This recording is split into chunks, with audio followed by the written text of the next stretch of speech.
sangat susah ya kita mau bicara soal integritas dari sebuah program kalau dampaknya nggak ke measure gitu, nggak bisa diukur, kan kesal. Hai sahabat Iksa, selamat datang kembali di Iksa Podcast. Saya dengan Naomi, and hari ini masih sama Ibu Veronica Kolondam.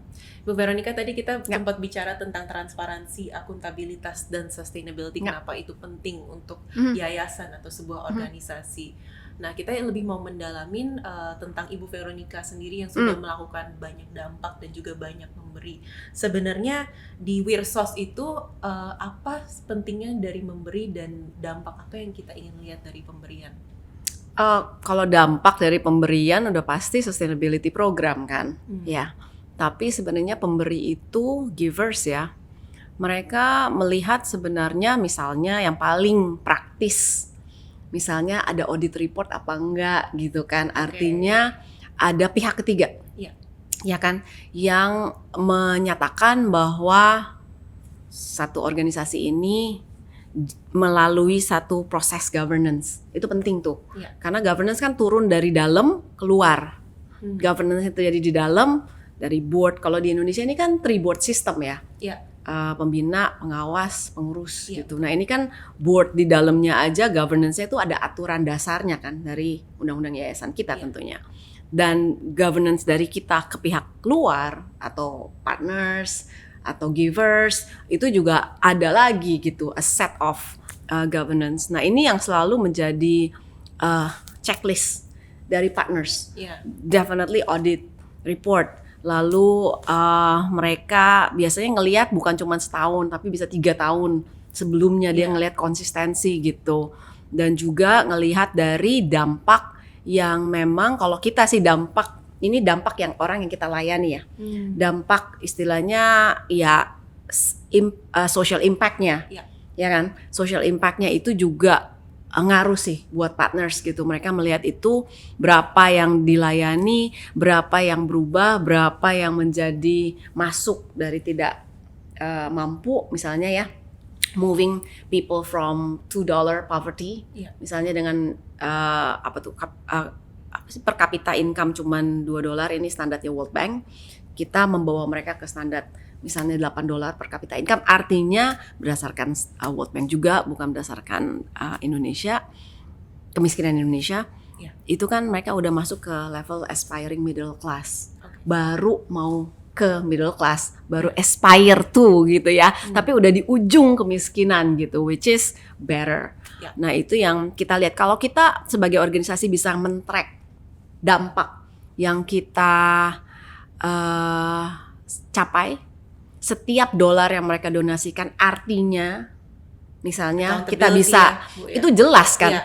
Kita bisa punya model, bisa punya formula, bisa punya matematik karena jelas dari business prosesnya, how we do the business, trackability, ya kan, measurability. Nah, itu semua tuh take into the account gitu. Bukan cuman sekedar dapat sumbangan terus thank you and bye-bye gitu kan. Nggak bisa, perlu ada reporting lanjutan gitu. Bahkan kita punya partners yang minimal 2, 3, 5 tahun program gitu. Jadi memang sustainability-nya juga jelas. Dan kita sih, kalau saya pribadi emang suka data gitu ya. I'm trained as a social scientist. Jadi memang what I do is impact measurement gitu. Dan itu hobi gitu kan. Itu hobi kebetulan. Jadi I'm not thinking that it's a burden. Untuk banyak organisasi di Indonesia nggak sampai ke situ gitu karena mahal terus terang. Tapi kita dari setiap misalnya proposal yang kita ajukan kepada partner, kita pasti masukin tuh elemen M&A, kita bilang monitoring dan evaluation. Mau skalanya sampai berapa? Mau skala 1, skala 2, skala 3, skala 4, skala 4 tuh makin dalam ya. Kalau makin dalam artinya kan makin panjang prosesnya dan pasti presentasinya makin tinggi. Wow, jadi I am learning a lot today. Ya kan? So that's very important. Nah, kita juga bisa lihat sebenarnya kualitas dari partner kita. Ada yang enggak, monitoring evaluation biasa aja buat tim kita, berarti kan itu cuman skin deep ya. Walaupun dampak yang dicapai beneran tercapai, Tapi kan ini cuman outcome ya, gitu ya. Iya. Nggak sampai ke measurement dampak. Kalau measurement dampak itu kan bisa years ya. Kita ngikutin anak yang lulus, dapat pekerjaan dan lain sebagainya, kita ikutin dalam konteks tahunan gitu. Jadi ada yang surface level, ada yang in-depth level ya? Iya, tapi semuanya dampak gitu. Dampak. Nah itu yang if you're serious talking about dampak, then you know what you're doing gitu. Karena kalau enggak, sangat susah ya kita mau bicara soal integritas dari sebuah program kalau dampaknya nggak ke measure gitu, nggak bisa diukur kan kesal ya kan. Dan kita mungkin very few organisasi di Indonesia bahkan di dunia yang memang dari sisi saya kita mau publish peer reviewed journal, Ya. dampak kita sampai harus di peer reviewed journal dan udah keluar 2 kali nih Third sekitar party 2016 ya.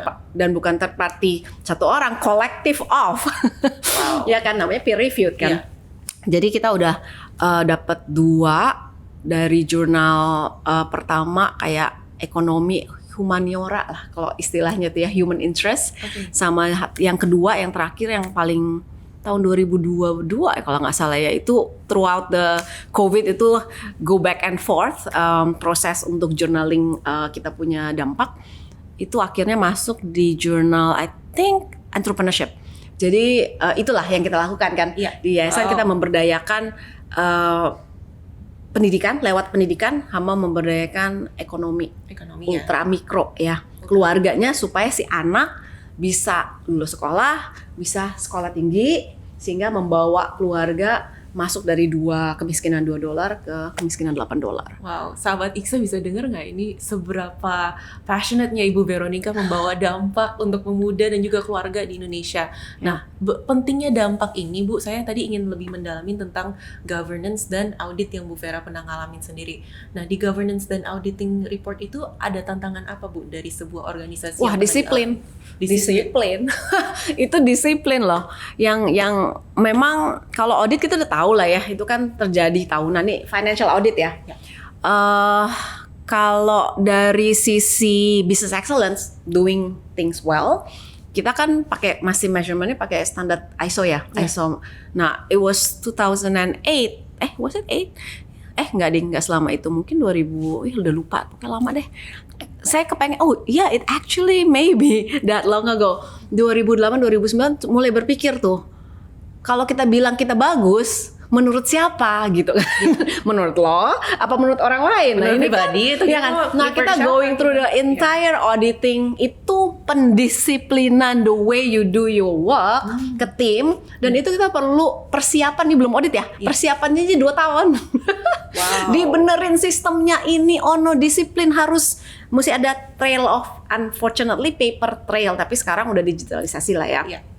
Paper trail dulu ISO kita dapat yang pertama kali non-profit, sampai orang ISO-nya auditornya bingung, aku ngapain sih yayasan kepengen ikut ISO, ya kepengen aja gitu, karena I have to be verified by people outside of us supaya nggak jadi kodok dari bawah tempurung gitu kan ya, bahwa kalau kita belum merasa baik kok kata lo gitu kan, kata orang kan nggak tentu. So we went through the whole transformation of the way we do our work gitu, cuman supaya bisa diaudit, dan thank God we actually got audited, dan sampai hari ini kita pertahankan yang ISO management excellent itu.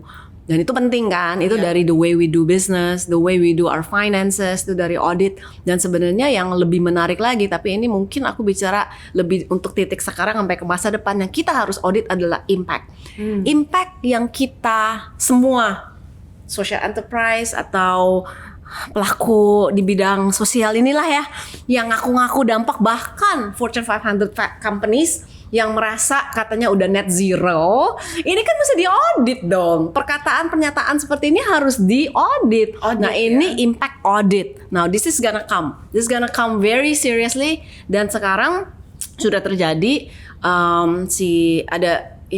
He's my hero. So, Sir Ronald Cohen, he's actually the most prolific, I guess, social engineering mastermind, yes.